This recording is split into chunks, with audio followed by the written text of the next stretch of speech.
It was so Josh's fun good. facts are everywhere. They're all over the Yeah. place. Oh yeah, I put them everywhere.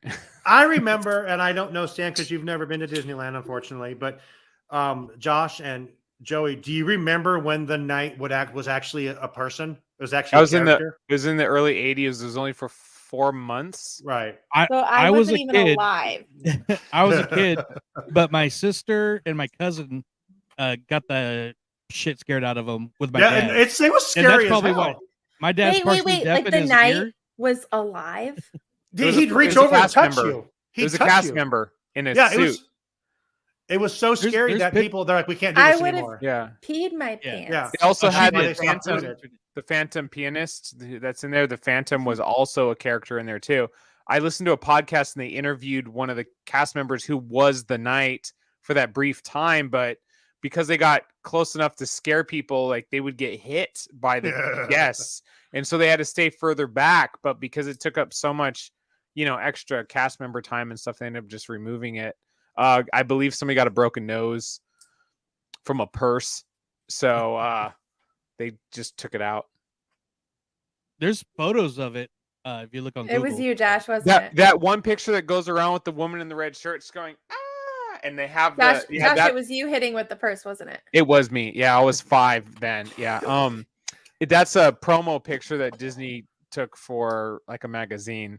So like there are staged photos, but I remember it. I saw it a couple times when I was a kid. I actually remember, and it was, you kind of knew where it was and when it was coming, but it was scary. You're like, what the hell? It's like Callie said they brought back one night for the 50th anniversary. that would have been Nice. amazing. That'd have been so much fun.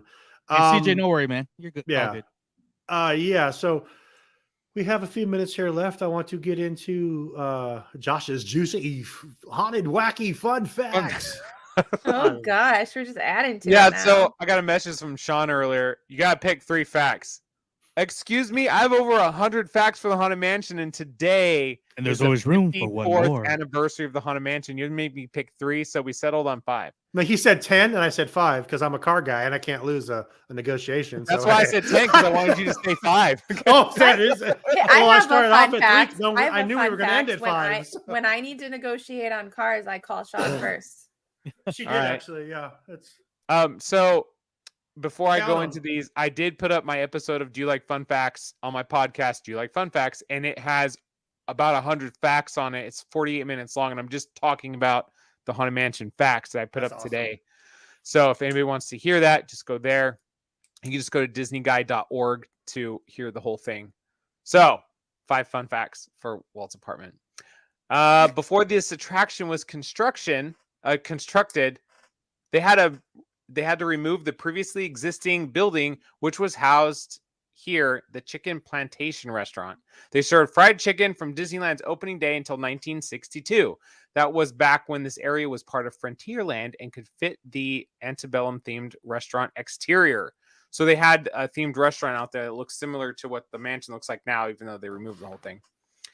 On opening day back in 1969, they set a record for park attendance, reaching 82,516 guests. The queue was so long it stretched through New Orleans Square and ended in the hub area near where the partner statue is now. The average wait time was about 3 hours to get on. Wow. When Imagineer Rolly Crump was designing the Haunted Mansion, Rest in peace, Rolly. Yep. Back in Rolly Crump, back in March, passed away.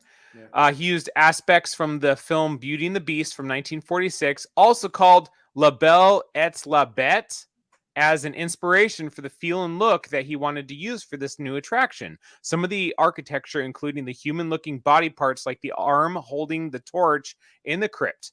The continuation of this project design was later handed off to Imagineer and artist Mark Davis. The Doom Buggies were designed by Imagineers Roger E. Brogy, Burt Brundage, and Bob Gurr, who called the ride system the Omni Mover, which is a portmanteau of Omni Range and People Mover. Wait a second. Bob Gurr did it all by himself. I know. Oh, good for him. They were named the Doom Buggies by Yale Gracie. They were inspired by their Omni Mover design of ride vehicles for the World's Fair on the Ford's Magic Skyway, except those vehicles could not individually rotate. The design was upgraded and retooled for adventure through inner space, which was the predecessor to the Doom Buggy. Okay, last one. This one's important. Unless you rode on Haunted Mansion within the first few weeks or after it opened in 1969, you will never have seen the Hatbox Ghost. Yale Gracie's plan was to have his head disappear and reappear inside the hat box that he was holding. He was located in the attic scene across from the bride. There was a black light used to illuminate his head. When the light would go out, another would come on and the box would reveal his head's new location. The problem was there was too much light in the attic already, so his head would never totally disappear. Thus, the character was a flop and it was removed. There is only one known photo and a few seconds of recorded home movie of him in existence. Nobody knows where the unused character's body is now, but it is rumored that the animatronic parts were used to create Sam the Eagle in America's Sings attraction from 1973. Wow. You can I did still not know find that. his head. You can still find his head in use today as Ezra, one of the hitchhikers, as you are about to disembark the attraction. Imagineer Patrick Roman D. Simmons was responsible for the rematerialization of the Hatbox Ghost back to the attic by sculpting him. He had these fun facts to say about the popular ghost, which I heard on a podcast and then noted them down.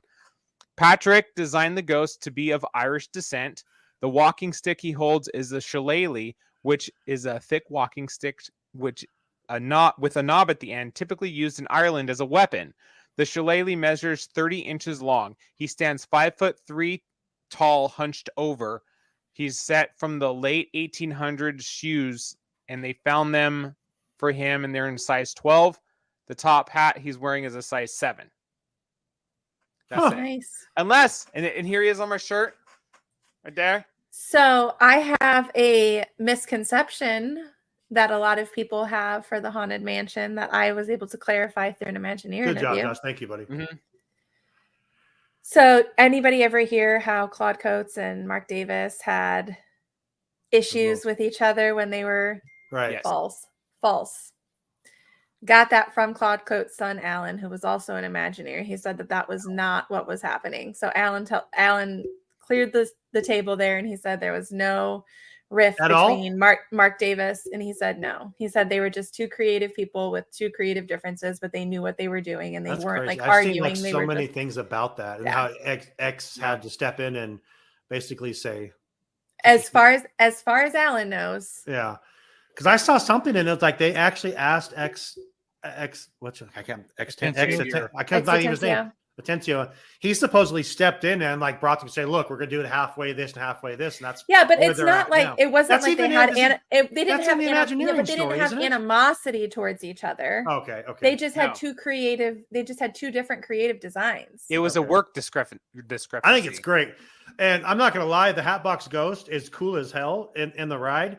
And you're absolutely right, though. If you take a picture of it, like with your flash, it's the weirdest looking thing. Like I Yeah. took a picture of, Kevin said Tony Baxter and Mark Davis, though. oh, come on. Yeah. I think Jeff Bam just That's a posted whole picture nother with each story. other recently. Yeah. Tony Baxter and Yeah, Mark Davis. Courtney, like I know Alan personally said that to me. So It's funny. So That's he was a on Yeah. your last podcast, So, right? what? listen, his Can he- time can zone. he be on this lives one? he lives in England. I'm sure he Okay. would, but I he get lives up in early. England, so it's up all the an time. 8-hour time difference. Yeah. Okay. According to the Haunted Mansion record that was released before the attraction opened, the Hatbox Ghost is the groom for the bride in the attic. The bride in the movie was scary as hell. I thought she was the scariest part of the movie. She was Oh my scary. gosh. Okay, Wait. wait. My favorite scene though is when they're all chasing after him and they're like you're scary. You're the scariest one. Can you turn around? Me thinking it's gonna be the bride. No, it's the mummy. Right. I was waiting for the bride to turn around. It was weird that she looked bride like a was the zombie, though. scariest.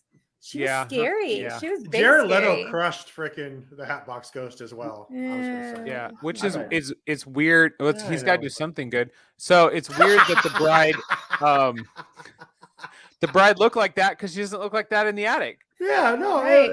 they fucking Like, crushed that the movie, actress that man. they That was- used, I can't remember her name. She's from Buffy the Vampire Slayer, the series. Like they used her face for the bride, and like she's pretty, and they used her face projected on Like, I don't get it. And then they Right, made her look like a because- zombie in the movie. What did we There's see? not a difference between